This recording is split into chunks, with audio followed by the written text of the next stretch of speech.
बच्चों आज हम चैप्टर स्टार्ट करने जा रहे हैं रासायनिक साम्य। रासायनिक साम्य इसको बोल दिया जाता है केमिकल इक्विलिब्रियम। रासायनिक साम्य को समझने से पहले हमको रासायनिक अभिक्रिया की नॉलेज होनी चाहिए कि बेसिकली रासायनिक अभिक्रिया किसे बोलते हैं। जैसे आपने देखा होगा कि एलिमेंट आपस में क्रिया करके उत्पाद बनाते हैं, तो उन एलिमेंट का जो सिंबॉलिक रिप्रेजेंटेशन है उसको बोल दिया जाता है एक रासायनिक अभिक्रिया। यानी रासायनिक अभिक्रिया का मतलब क्या है कि जो एलिमेंट हमारे आपस में क्रिया कर रहे हैं उनका एलिमेंट का एक जो रिप्रेजेंटेशन है ना, इसको बोल दिया जाता है रासायनिक अभिक्रिया। फॉर एग्जाम्पल जैसे नाइट्रोजन हाइड्रोजन मिलके अमोनिया बना रहे हैं, तो आप एक काम करें, इनको लिखेंगे कैसे, ये लिखा मैंने रासायनिक अभिक्रिया की बात कर रहे हैं, तो N2 + 3H2 इससे हमने बना दिया 2NH3। इसका मतलब ये जो लिखा गया ना कि भाई किन एलिमेंट के बीच में क्रिया हो रही है और क्या उत्पाद बन रहा है, इसको एक रासायनिक अभिक्रिया का नाम दे दिया गया। इसको बोलते थे एक रासायनिक अभिक्रिया। ठीक, अब रासायनिक अभिक्रिया तो बहुत सारी होती है, तो हम सबसे पहले तो ये जो रासायनिक अभिक्रिया है इनके वर्गीकरण के बारे में समझते हैं कि रासायनिक अभिक्रिया बेसिकली कितने प्रकार की होती है। कितने प्रकार की होती है, तो उसके लिए ये जरूरी है कि आप ये बताएं कि किसके आधार पे आप देखना चाहते हो। ये भी होता था ना कि रासायनिक अभिक्रिया आप वेग के आधार पे देखना चाह रहे हो या उसकी डायरेक्शन के हिसाब से देखना चाह रहे हो, तो हम 1 बाय 1 करके बात करते हैं। सबसे पहले मैं आपसे बात करता हूँ कि जो रासायनिक अभिक्रिया है, सबसे पहले हमने बात करी रासायनिक अभिक्रिया के प्रकार की हेडिंग लिखा हमने, रासायनिक अभिक्रिया के प्रकार, और सबसे पहले हम बात करते हैं वेग के आधार पर। मतलब रासायनिक अभिक्रिया का जो वेग है उसके आधार पर इसका वर्गीकरण किया जा रहा है। अब वेग क्या होगा यार, ऑब्वियस सी बात है, या तो अभिक्रिया बहुत तीव्र गति से होगी या अभिक्रिया बहुत धीमी गति से होगी, और तीसरा केस ये हो सकता है अभिक्रिया ना तो बहुत तीव्र गति से हो ना बहुत धीमी गति से हो, हम बहुत से हो सकता है अभिक्रिया एक मध्यम वेग से हो। तो इसलिए बोल दिया जाता है कि जो अभिक्रिया का वेग होता है उस अभिक्रिया के वेग के आधार पर रासायनिक अभिक्रिया को हमने 3 भागों में बांट दिया। कौन कौन सा? अभिक्रिया, रासायनिक अभिक्रिया के प्रकार की बात हो रही है, हमने लिखा अभिक्रिया वेग के आधार पर। पहला वर्गीकरण किसके आधार पर है? अभिक्रिया वेग के आधार पर। अभिक्रिया वेग के आधार पर अभिक्रिया 3 प्रकार की होती है। सबसे पहले ए पॉइंट हमने ले लिया तीव्र वेग अभिक्रिया, ए लेंगे तीव्र वेग अभिक्रिया, बी लेंगे धीमी गति अभिक्रिया, एक होती है मध्यम वेग अभिक्रिया। 3 प्रकार की है। सबसे पहले बात करें हम तीव्र वेग अभिक्रिया की। तीव्र वेग अभिक्रिया जो है, तीव्र वेग अभिक्रिया, इन अभिक्रियाओं का वेग बहुत ही तेज होता है, ऐसे बोल सकते हैं इन अभिक्रियाओं को संपूर्ण होने में बहुत ही कम समय लगता है। मतलब इतने कम समय लगता है कि आप इन अभिक्रियाओं को, मतलब आपने सोचा ना कि अभिक्रिया होने जा रही है, इतनी देर में तो अभिक्रिया पूर्ण हो जाती है। अब आप कहेंगे इस कैटेगरी में सर कौन सी अभिक्रिया आती है, तो इस कैटेगरी में आती है हमारी आयनिक अभिक्रिया। जितनी भी आयनिक अभिक्रिया होती है वो सब वेरी फास्ट रेट से होती है, क्योंकि आयनिक अभिक्रिया के अंदर आयंस भाग लेते हैं। एक एग्जांपल दे रहा हूं मैं आपको, एग्जांपल लिखा मैंने आयनिक अभिक्रिया। एक एग्जांपल लिया हमने HCl aqueous + NaOH aqueous।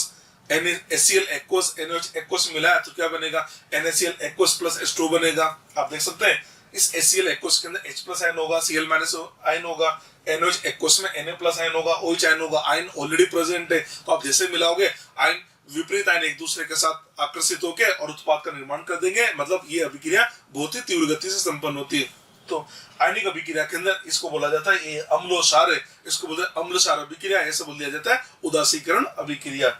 एक और लिया मैंने NaCl का एक्व सॉल्यूशन है, इसके अंदर मैंने AgNO3 का एक्व सॉल्यूशन मिला दिया, इससे हमको मिला AgCl सोल्ड का मतलब प्रेसिपिटेट मिल गया, इसका अवक्षेप प्लस NaNO3 एक्वस। इसमें वो देख सकते हैं NaCl एक्वस है तो Na+ आयन होगा, Cl- आयन होगा, AgNO3 एक्वस है, Ag+ आयन होगा, नाइट्रेट आयन होगा। जैसे आप दोनों को मिलाओगे NaCl AgNO3 को मिलाओगे, आयन उनके अंदर पहले ही है, अपोजिट आयन एक दूसरे की ओर आकर्षित होंगे और तुरंत उत्पाद का निर्माण हो जाएगा। मतलब इस अभिक्रिया को संपूर्ण होने में बहुत ही कम समय लगता है, ठीक है, या बहुत ही तीव्र गति से संपन्न होती है। तो हम ऐसा बोल सकते हैं तीव्र वेग अभिक्रिया का एग्जाम्पल बन जाता है आयनिक अभिक्रिया। और आयनिक अभिक्रिया के अंदर भी क्या क्या, एक तो बना उदासीकरण अभिक्रिया और एक बन गया अवक्षेपण की अभिक्रिया। ये जो होती है ना अम्लक्षार अभिक्रिया, इसको बोलते हैं उदासीकरण अभिक्रिया, और जिसके अंदर ये उत्पाद में सॉलिड बन जाता है ना, इसका मतलब एक अवक्षेप मिला, इसको बोल दिया जाता है अवक्षेपण अभिक्रिया। तो मैं सब बोल सकते हैं तीव्र वेग अभिक्रिया के अंदर एक तो हमारे पास आ जाता है उदासीकरण अभिक्रिया और एक हमारे पास आ जाता है अवक्षेपण अभिक्रिया। ठीक है, ये तुमने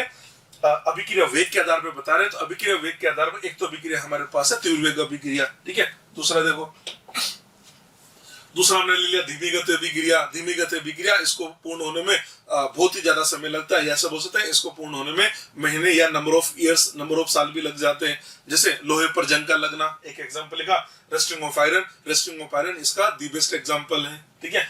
सी हमने ले लिया मध्यम वेग अभिक्रिया। मध्यम वेग अभिक्रिया का मतलब ना तो बहुत तीव्र गति से होगी और ना ही बहुत धीमी गति से होगी, एक मध्यम वेग से कंप्लीट होती है। ठीक है, इस अभिक्रिया के एग्जांपल आते हैं आणविक अभिक्रिया। जितनी भी अभिक्रियाएं हैं जिनके अंदर अणु भाग लेते हैं उनको बोला जाता है आणविक अभिक्रिया, और वो सब मध्यम वेग से संपन्न होती है। एग्जांपल लिखा, जैसे मैंने H2+I2 से 2HI बना लिया, PCl5 का फ्यूजन हुआ, इससे हमको PCl3+Cl2 मिला।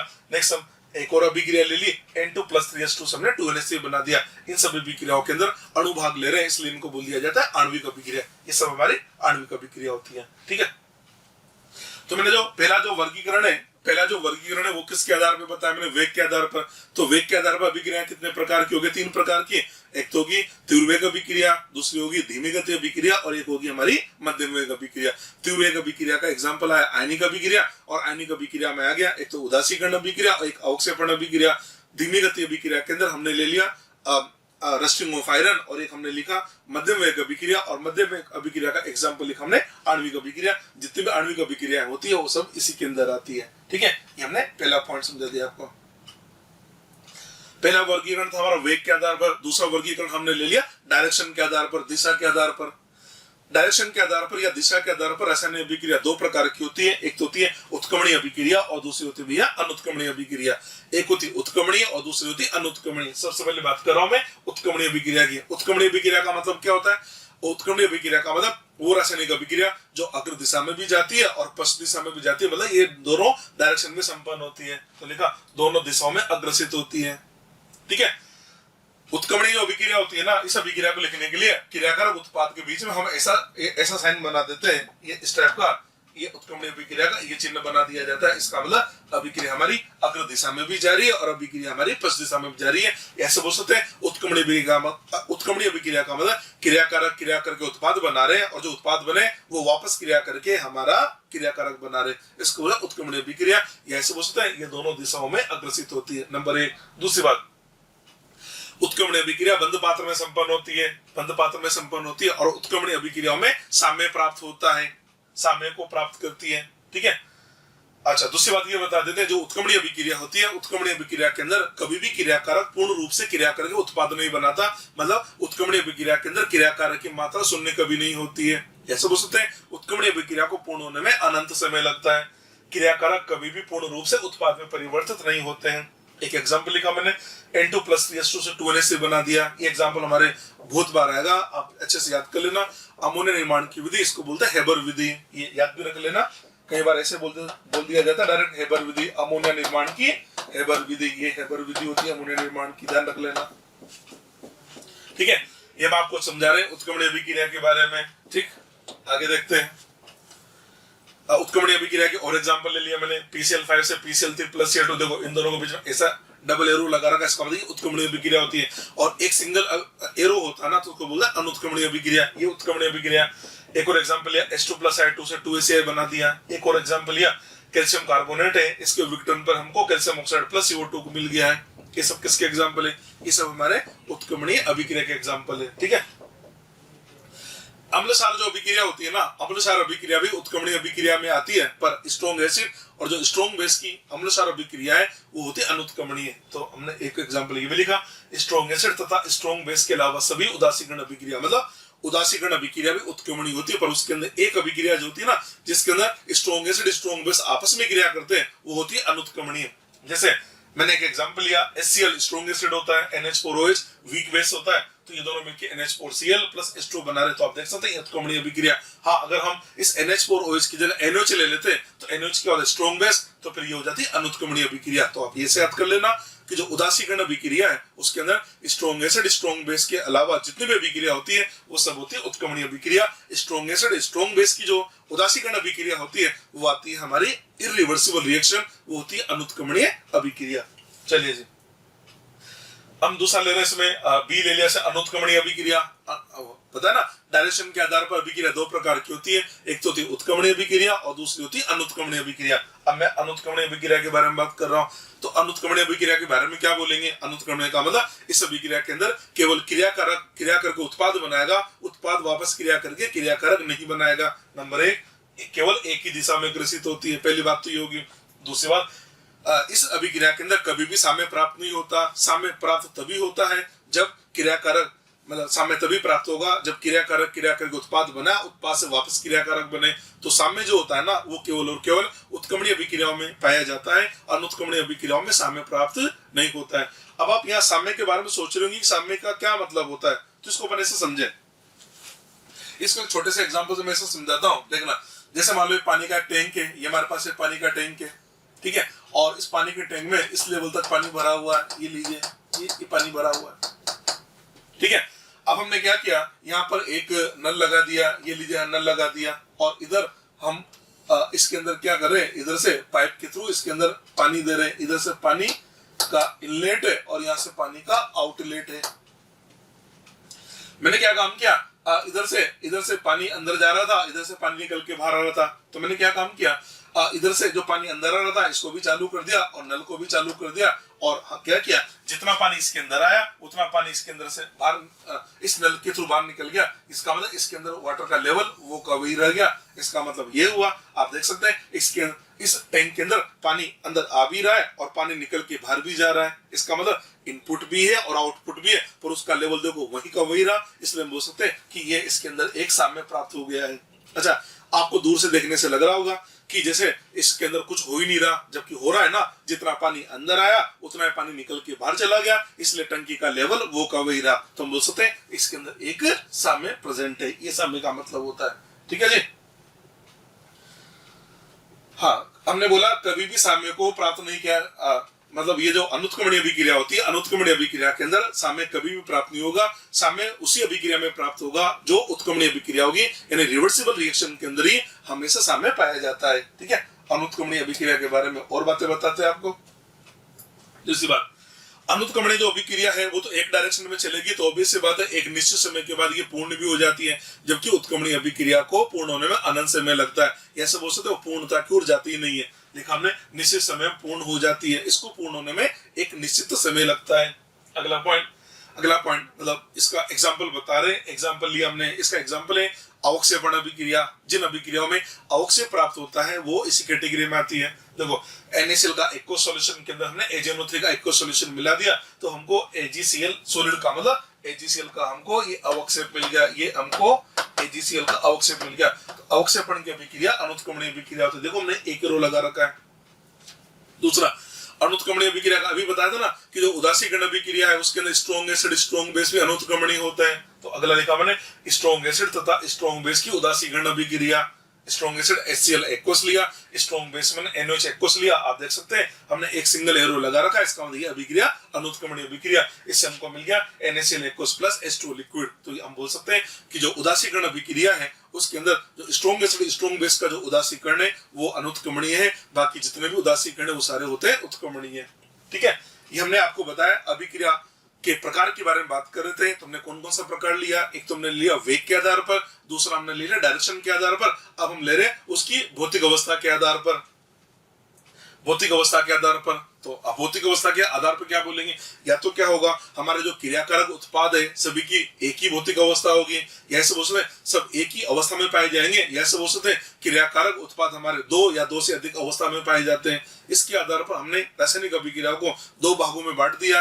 एक तो क्या हो कि सभी की भौतिक अवस्था एक जैसी हो, उसको बोलते हैं समांगी अभिक्रिया, और अगर या एक ऐसा भी होगा जिसके अंदर एक से अधिक भौतिक अवस्था हो उसको बोला जाता है विषमांगी अभिक्रिया। तो भौतिक अवस्था के आधार पर रासायनिक अभिक्रिया दो प्रकार की होती है, एक होती है समांगी अभिक्रिया, दूसरी होती है विषमांगी अभिक्रिया। ये लीजिए, भौतिक अवस्था के आधार पर दो प्रकार की होती है। एक हमने ले लिया समांगी अभिक्रिया। समांगी का मतलब जिसके अंदर क्रियाकार उत्पाद सभी की भौतिक अवस्था समान हो। आप देख सकते हैं N2+3 से 2NaC सबकी भौतिक अवस्था गैस है, सब एक ही भौतिक अवस्था के अंदर है, इसलिए इसको बोला जाता है समांगी अभिक्रिया, ठीक है। दूसरा हमने ले लिया विषमांगी अभिक्रिया। ये लीजिए विषमांगी अभिक्रिया। विषमांगी अभिक्रिया का मतलब ये हुआ क्रियाकारक और उत्पाद, जो क्रियाकारक उत्पाद है वो दो या दो से अधिक अवस्था में पाए जाते हैं। एग्जांपल हमने ले लिया कैल्शियम कार्बोनेट का विघटन हुआ।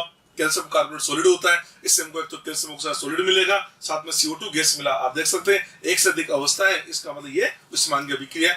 एक और एग्जांपल ले लिया NH4HS, इसको बोल दिया जाता अमोनियम हाइड्रोजन सल्फाइड। ये सॉलिड होता है, इसका जो विघटन होगा एक तो आपको मिलेगी अमोनिया गैस, एक आपको मिलेगी H2 गैस। इसमें गैस और सॉलिड दोनों है, एक से अधिक अवस्था में पाया जाता है। इसका मतलब ये विषमांगीय अभिक्रिया का एग्जाम्पल ये हो गया, विषमांगीय अभिक्रिया। ठीक है, चलिए हमने आपको ये समझा दिया, रासायनिक अभिक्रिया का वर्गीकरण बता दिया। हमने हेडिंग क्या लिखा था, रासायनिक साम्य। अब हम रासायनिक साम्य के बारे में बात कर रहे हैं, तो हेडिंग लिखा हमने रासायनिक साम्य। वो तो मैंने क्या किया, रासायनिक साम्य को समझाने से पहले हमने आपको रासायनिक अभिक्रिया के थोड़े से वर्गीकरण के बारे में बता दिया कि क्या विषमांगीय अभिक्रिया होती है, क्या समांगीय अभिक्रिया होती है। अब हम बात करेंगे एक रासायनिक साम्य के बारे में। रासायनिक साम्य का मतलब केमिकल इक्विलिब्रियम के बारे में। मैंने मान लिया, अच्छा जब भी आप साम्य की अध्ययन करोगे तो आपको अभिक्रिया उत्क्रमणीय ही लेनी पड़ेगी, और उत्क्रमणीय अभिक्रिया बंद पात्र में ही संपन्न होती है। तो माना एक उत्क्रमणीय अभिक्रिया बंद पात्र में संपन्न हो रही है, मैंने मान लिया मेरी एक उत्क्रमणीय अभिक्रिया है N1A प्लस N2B, इसे मैंने बना दिया M1C प्लस N2B। A और B मेरे क्रियाकारक है, C और D मेरे उत्पाद है, N1 N2 क्रियाकारक के रस समीकरणमिति गुणांक है, और M1 M2 उत्पाद के रस समीकरणमिति गुणांक है। ठीक है, चलिए अब देखो ए और बी क्रियाकारक है। अब होगा क्या प्रारंभ में क्या होगा, क्रियाकारक के उत्पाद का निर्माण करेंगे। तो प्रारंभ में जब क्रियाकारक के उत्पाद का निर्माण करेंगे तो उसको बोलेंगे अग्र अभिक्रिया हो गई, और अगर उत्पाद सी और डी मिलके वापस क्रियाकारक बनाएंगे तो उसको बोलेंगे पश्च अभिक्रिया होगी। ठीक है, अब देखो प्रारंभ में क्या होगा, अग्र अभिक्रिया का वेग तो अधिकतम होगा और पश्च अभिक्रिया का वेग तो शून्य होगा। पश्च अभिक्रिया का वेग तो तब होगा ना जब उत्पाद बनेगा, प्रारंभ में तो उत्पाद तो 0 होता है। तो इसका मतलब ये हुआ कि प्रारंभ में तो अग्र अभिक्रिया का वेग तो होगा अधिकतम और पश्च अभिक्रिया का वेग होगा शून्य। समय के साथ क्या होगा, जैसे जैसे उत्पाद बनेगा तो पश्च अभिक्रिया का वेग बढ़ने लग जाएगा और अग्र अभिक्रिया का वेग कम होने लग जाएगा। यानी हुआ क्या, प्रारंभ में तो अग्र अभिक्रिया का वेग, समझो ये अग्र अभिक्रिया का वेग था और ये पश्च अभिक्रिया का वेग था। अब समय के साथ क्या हुआ, जैसे जैसे उत्पाद बनने लगे पश्च अभिक्रिया का वेग बढ़ने लगा और अग्र अभिक्रिया का वेग कम होने लगा। एक समय ऐसा आया जब अग्र अभिक्रिया और पश्च अभिक्रिया दोनों का वेग बराबर हो गया। जैसे दोनों का वेग बराबर होगा हमने बोल दिया ये इसकी साम्य की स्थिति। तो रासायनिक अभिक्रिया में साम्य का क्या मतलब है, रासायनिक अभिक्रिया में साम्य का मतलब होता है क्रियाकारक के उत्पाद बना रहा है, उत्पाद क्रिया करके वापस से क्रियाकारक बना रहा है। तो जो आपकी अग्र अभिक्रिया है और जो आपकी पश्च अभिक्रिया है, अगर दोनों का वेग बराबर हो जाए उसको बोल देंगे ये अभिक्रिया आगे साम्य पर। यह मतलब होता है यहाँ पर साम्य का। देखो हमने लिखा भी, प्रारंभ में अग्र अभिक्रिया का वेग अधिकतम तथा पश्च अभिक्रिया का वेग शून्य होता है, पर उत्पाद की सांद्रता बढ़ने के साथ पश्च अभिक्रिया का वेग बढ़ने लगता है तथा अग्र अभिक्रिया का वेग कम होने लगता है। एक स्थिति पर आकर अग्र तथा पश्च अभिक्रिया का वेग बराबर हो जाता है, जिसे साम्य स्थिति कहा जाता है। ये मैंने आपको समझा दिया। एक स्थिति ऐसी आएगी जब अग्र अभिक्रिया और पश्च अभिक्रिया दोनों का वेग बराबर हो जाएगा, यानी ऐसे बोल सकते हैं साम्य पर क्या होता है, तो हम बोल देंगे साम्य पर अग्र अभिक्रिया का वेग, इसको वेग को लिखा जाता है आर, अग्र अभिक्रिया को बोलते हैं फॉरवर्ड, इसको लिखा जाता है आरएफ। आरएफ का मतलब होता है अग्र अभिक्रिया का वेग। पश्च अभिक्रिया को बोलते हैं बैकवर्ड, तो पश्च अभिक्रिया के वेग को लिख दिया जाता है आरबी। तो हम बोलेंगे साम्य पर आरएफ और आरबी दोनों बराबर हो जाते हैं। तो लिखा ना हमने, साम्य पर होगा क्या, अग्र अभिक्रिया का वेग आरएफ और पश्च अभिक्रिया का वेग आरबी। आरएफ और आरबी दोनों बराबर हो जाते हैं, ये होती है साम्य स्थिति। ठीक है जी, आप देख सकते हैं इसी बात को मैंने ग्राफ से बता दिया। इधर y एक्स पर मैंने अभिक्रिया का वेग लिया, इधर हमने समय लिया। t बराबर 0 पर क्या होगा, अग्र अभिक्रिया का वेग अधिकतम होगा, ये अग्र अभिक्रिया का वेग, ये हो गया अग्र अभिक्रिया का वेग, इसको बोला मैंने आरएफ, और ये हो गया पश्च अभिक्रिया का वेग आरबी। तो आप देख सकते हैं प्रारंभ में पश्च अभिक्रिया का वेग तो शून्य है, अग्र अभिक्रिया का वेग अधिकतम है। जैसे जैसे समय बढ़ा अग्र अभिक्रिया का वेग कम हुआ, पश्च अभिक्रिया का वेग बढ़ा। एक समय ऐसा आया जब अग्र अभिक्रिया और पश्च अभिक्रिया का वेग बराबर हो गया। तो आप देख सकते हैं यहाँ पर आके आरएफ और आरबी बराबर हो गए। तो ये जो स्थिति है इसको बोलते हैं साम्य स्थिति। ये आ गई हमारे पास में साम्य स्थिति। तो मैंने आपको जो एग्जांपल बताया था ना अभी, वो जो टैंक हमने लिया तो उसके अंदर ऊपर से तो पानी गिर रहा था और इधर नल लगा के पानी निकाल रहे थे। तो ये हो रहा था ना, जितना पानी उसके अंदर आया उतना ही निकल के चला गया। तो आपको ऐसा लगा जैसे इसके अंदर कुछ नहीं हो रहा, जबकि हो रहा है ना, जितना पानी आया उतना ही चला गया, मतलब वो साम्य पर है। ठीक है जी, तो ये हमने साम्य का मतलब समझा दिया आपको। चलिए अब साम्य का मतलब आपको समझा दिया। अब हम देखना चाहते हैं कि साम्य की स्थिति पर क्या होगा। अभिक्रिया में साम्य आ गया ना, अब साम्य की स्थिति पर आप क्या क्या ऑब्जर्व करोगे। तो देखिए साम्य की स्थिति पे क्या हुआ, साम्य स्थिति पर पॉइंट वाइज समझा रहा हूं मैं। सबसे पहला पॉइंट क्या लिया, साम्य की स्थिति पर अग्र अभिक्रिया का वेग और पश्च अभिक्रिया का वेग बराबर होगा। पहला पॉइंट ध्यान रख लो, साम्य पर अग्र अभिक्रिया और पश्च अभिक्रिया दोनों का वेग बराबर होगा, पहला पॉइंट हो गया। दूसरा पॉइंट, साम्य पर सभी क्रियाकारक तथा उत्पाद की सांद्रता नियत रहती है। बिल्कुल सही बात है। क्या हुआ, साम्य पर जितना क्रियाकारक उत्पाद बना रहा है उतना ही उत्पाद वापस क्रिया करके क्रियाकारक बना लेगा। तो हमको ऐसा लगेगा ना कि जैसे क्रियाकारक उत्पाद की सांद्रता नियत है। तो ध्यान रखना, साम्य पर जितने भी क्रियाकारक है या जितने भी उत्पाद है उन सबकी सांद्रताएं नियत होती है। सेम नहीं बोल रहा मैं, सेम नहीं होती, नियत होती है। मतलब जो मान होगा ना वो नियत हो जाएगा। ये थोड़ी ना बोल रहे हैं कि सभी क्रियाकारक उत्पाद की सांद्रता एक जैसी हो जाएगी, नहीं, एक जैसी नहीं होगी। जो होगी वो नियत हो जाएगी। जैसे मान लो किसी क्रियाकारक की सांद्रता एक है तो वो एक रहेगी और दो है तो वो दो रहेगी, मतलब वो नियत रहेगी। साम्य पर सभी क्रियाकारक तथा उत्पाद की सांद्रता नियत रहती है। ठीक है, अगला पॉइंट लिखा हमने, साम्य गतिक होता है। अब इसका क्या मतलब है, साम्य गतिक होता है। साम्य गतिक होने का मतलब भाई जितना क्रियाकारक के उत्पाद बना रहा है उतना उत्पाद वापस क्रियाकारक बना रहा है। आपको दूर से देखने से ऐसा लगेगा जैसे इसमें कुछ भी नहीं हो रहा, सब कुछ स्थिर हो गया, जबकि स्थिर नहीं है, वहां तो चल रहा है ना, पर आपको नजर इसलिए नहीं आ रहा क्योंकि अग्र अभिक्रिया पश्च अभिक्रिया का वेग बराबर हो गया, इसलिए बोला जाता है साम्य गतिक होता है, स्थितिक नहीं होता। नेक्स्ट लिखा हमने, साम्य गतिक होता है। अगला पॉइंट, हमने क्या किया, साम्य पर उत्प्रेरक मिला दिया। साम्य पर उत्प्रेरक मिलाने पर तो ये बोलते हैं साम्य पर अगर आप उत्प्रेरक मिला दोगे तो उत्प्रेरक क्या करेगा, अग्र अभिक्रिया के वेग को भी बढ़ा देगा, पश्च अभिक्रिया के वेग को भी बढ़ा देगा। तो साम्य तो अपरिवर्तित रहेगा, पर होगा क्या, साम्य को प्राप्त होने में समय कम लगेगा क्योंकि अभिक्रिया का दर बढ़ जाती है। तो वैसे बोल सकते हैं अगर साम्य पर हम उत्प्रेरक मिला दें तो उत्प्रेरक का केवल इतना सा काम होता है कि साम्य को प्राप्त करने में, अगर आपने धनात्मक उत्प्रेरक मिलाया, धनात्मक उत्प्रेरक क्या करता है, अग्र अभिक्रिया का वेग भी बढ़ाएगा, पश्च अभिक्रिया का वेग भी बढ़ाएगा, तो साम्य जल्दी प्राप्त हो जाएगा। ऐसे बोल सकते हैं धनात्मक उत्प्रेरक क्या करेगा, साम्य को प्राप्त करने का समय कम कर देगा। हाँ, अगर आपने ऋणात्मक उत्प्रेरक मिला दिया, ऋणात्मक उत्प्रेरक क्या करेगा, अग्र अभिक्रिया के वेग को भी कम करेगा, पश्च अभिक्रिया के वेग को भी कम करेगा, यानी अभिक्रिया धीरे हो जाएगी तो साम्य देर से प्राप्त होगा। तो आप इससे बोल सकते हैं कि जो साम्य है, साम्य का केवल इतना सा रोल होता है कि वो साम्य को प्राप्त करने में जो समय लगता है उसको कम या ज्यादा कर देता है। हाँ, वो डिपेंड करेगा आपने उत्प्रेरक धनात्मक मिला है ऋणात्मक मिला। अगर धनात्मक उत्प्रेरक है तो साम्य जल्दी प्राप्त होगा, ऋणात्मक उत्प्रेरक है तो साम्य देर से प्राप्त होगा। तो पॉइंट हमने लिखा, उत्प्रेरक की उपस्थिति साम्य अपरिवर्तित रहता है, साम्य अपरिवर्तित रहेगा। हाँ, बस केवल उत्प्रेरक केवल साम्य प्राप्त करने में लगे समय को कम या ज्यादा कर देता है। तो कम या ज्यादा इस बात पर डिपेंड करता है कि उत्प्रेरक हमने धनात्मक मिलाया या उत्प्रेरक हमने ऋणात्मक मिलाया। ठीक है जी, अगला पॉइंट, अगला पॉइंट अब ये देखते हैं कि साम्य प्राप्त हो गया ना। अब साम्य पर क्या क्या इसके जो कुछ ऐसी प्रॉपर्टी जो जिनका हम मापन कर सकते हैं, जैसे मान लो कलर है, मतलब रंग है, घनत्व है, सांद्रता है, ताप है। तो बोलते थे ये जितनी भी प्रॉपर्टी मैंने आपको बताई, ये जितने भी गुणधर्म बताए साम्य पर ये सब नियत होते हैं। तो हमने लिखा साम्य पर निकाय के गुणधर्म जैसे ताप, सांद्रता, रंग, घनत्व इत्यादि नियत हो जाते हैं, ये सब नियत रहते हैं। अगला पॉइंट, दूसरा पॉइंट क्या लिखा, साम्य को आप अग्र दिशा से भी प्राप्त कर सकते हो और साम्य को पश्च दिशा से भी प्राप्त किया जा सकता है। मतलब साम्य फॉरवर्ड डायरेक्शन और बैकवर्ड डायरेक्शन दोनों दिशाओं से प्राप्त किया जा सकता है। तो अगला पॉइंट लिखा, साम्य को दोनों दिशाओं से प्राप्त किया जा सकता है।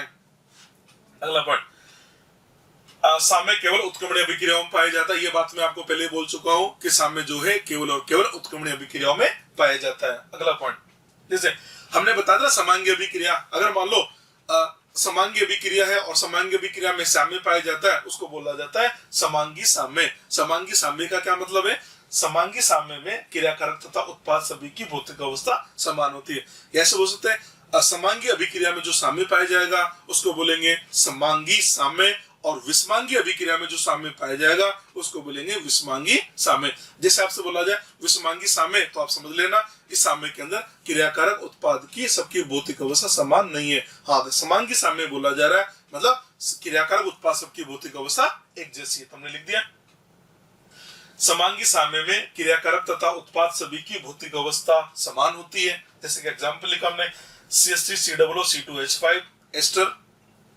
इथाइल एसीटेट प्लस H2O, इस हमने बना दिया CH3COOH प्लस C2H5OH। आप देख सकते हैं सबकी भौतिक अवस्था लिक्विड है, इसको बोलेंगे समांगी साम्य। ठीक है, नेक्स्ट हमने ले लिया विषमांगी साम्य में क्रियाकारक तथा उत्पाद दो या दो से अधिक अवस्थाओं में उपस्थित होते हैं। बिल्कुल सही बात है।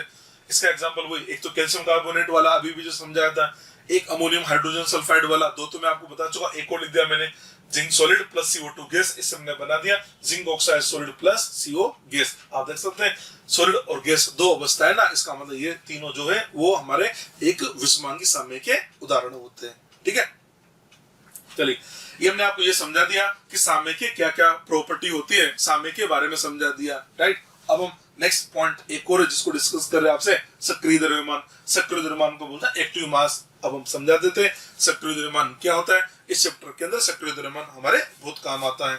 ठीक है, तो हम सक्रिय द्रव्यमान को समझते हैं। सक्रिय द्रव्यमान होता क्या है, सक्रिय द्रव्यमान के बारे में बताते हैं। तो बेसिकली सक्रिय द्रव्यमान का तात्पर्य मोलर सांद्रता ही होता है। सक्रिय द्रव्यमान जो है, सक्रिय द्रव्यमान का तात्पर्य मोलर सांद्रता ही होता है। लिखा हमने सक्रिय द्रव्यमान का तात्पर्य मोलर सांद्रता ही होता है। अब मोलर सांद्रता जैसे बोला तो मोलर सांद्रता का मतलब मोलरता, और मोलरता थे मोल प्रति लीटर, तो देखो बिल्कुल वही लिखा है। अब सक्रिय द्रव्यमान की क्या परिभाषा होती है वो मैं समझा रहा हूँ। 1 लीटर विलेन में उपस्थित मोलों की संख्या। हमने क्या बोला, सक्रिय द्रव्यमान का मतलब मोलर सांद्रता होती है। अब मोलर सांद्रता क्या होती है, मोलर सांद्रता का मतलब ये होता है ना 1 लीटर विलेन में उपस्थित मोलों की संख्या को बोला जाता है मोलर सांद्रता, और उसी को बोलते हैं सक्रिय द्रव्यमान। एक तरह से देखा जाए तो सक्रिय द्रव्यमान एक तरह की मोलर सांद्रता ही है। तो लिखिए परिभाषा, 1 लीटर विलेन में उपस्थित मोलों की संख्या।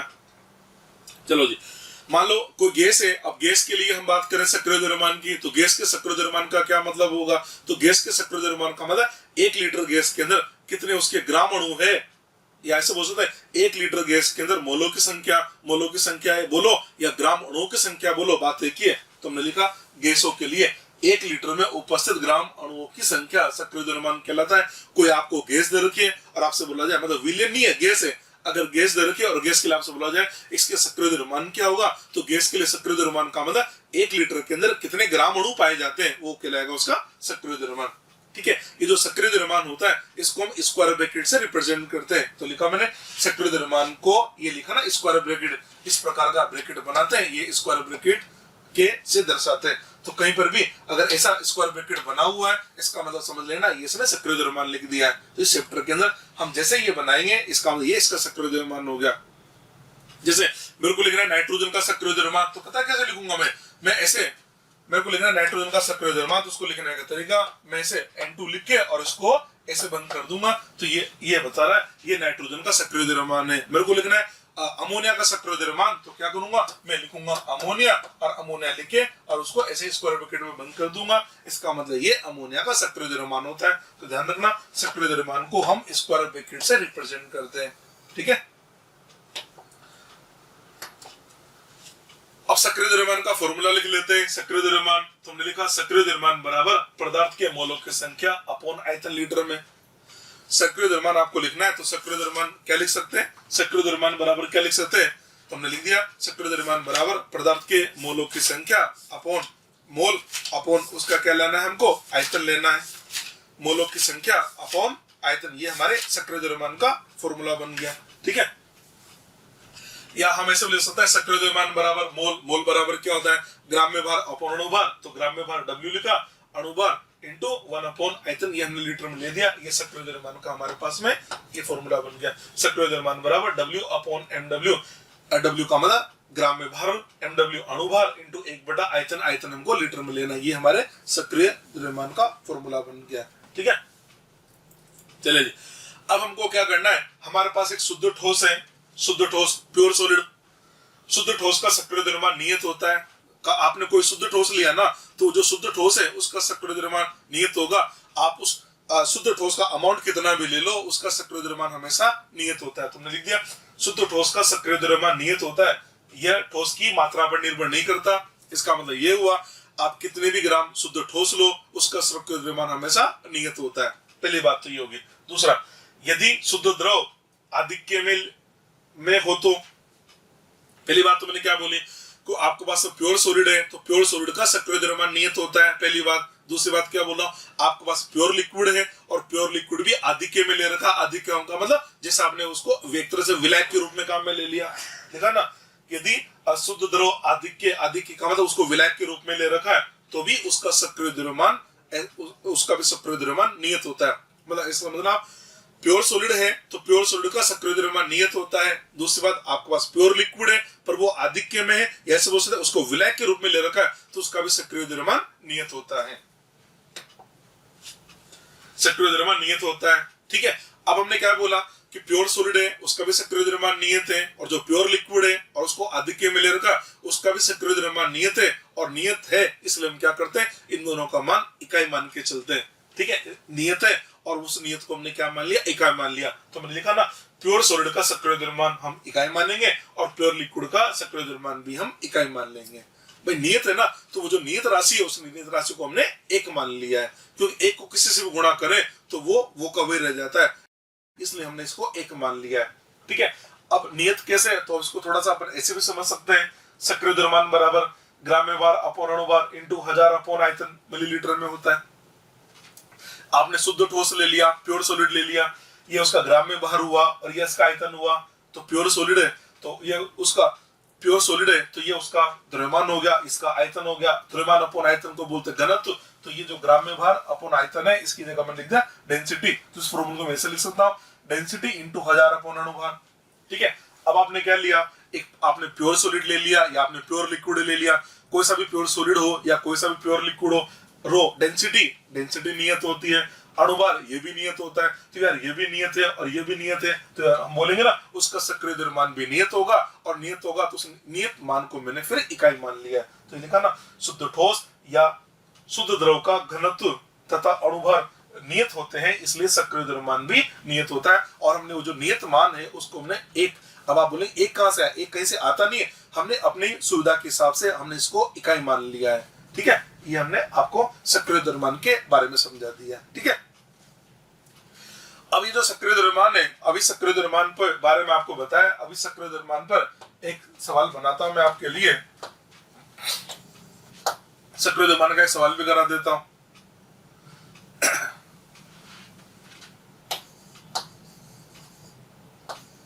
8 ग्राम ऑक्सीजन 0.5 लीटर आयतन के बंद पात्र में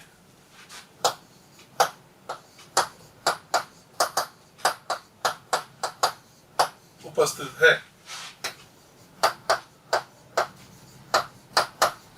ऑक्सीजन का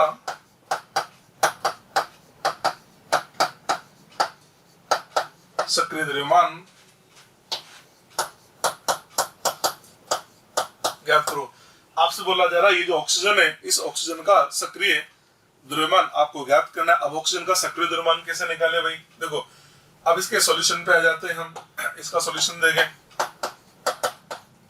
हमको ऑक्सीजन का सक्रिय द्रव्यमान लाना है तो आप इसको लिख दो सक्रिय द्रव्यमान अभी क्या बताया था उसका ग्राम में बाहर लेना है अपॉन अणुभार इनटू हम लिख सकते हैं ना 1000 बटा आयतन मिलीलीटर में लेना होता है। ये लीजिए ग्राम में बाहर ऑक्सीजन कितना है 8 ग्राम है इसकी जगह हमने 8 लिख दिया।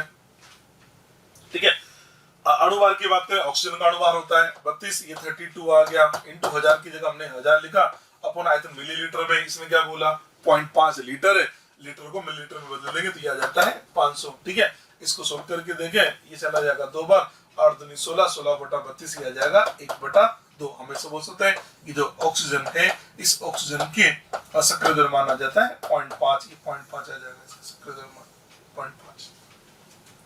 ठीक है, तो इसका आंसर दे सकते हैं ना ये जो ऑक्सीजन है ऑक्सीजन का सक्रिय द्रव्यमान हमारे पास आ रहा है 0.5। ठीक है, आगे समझ में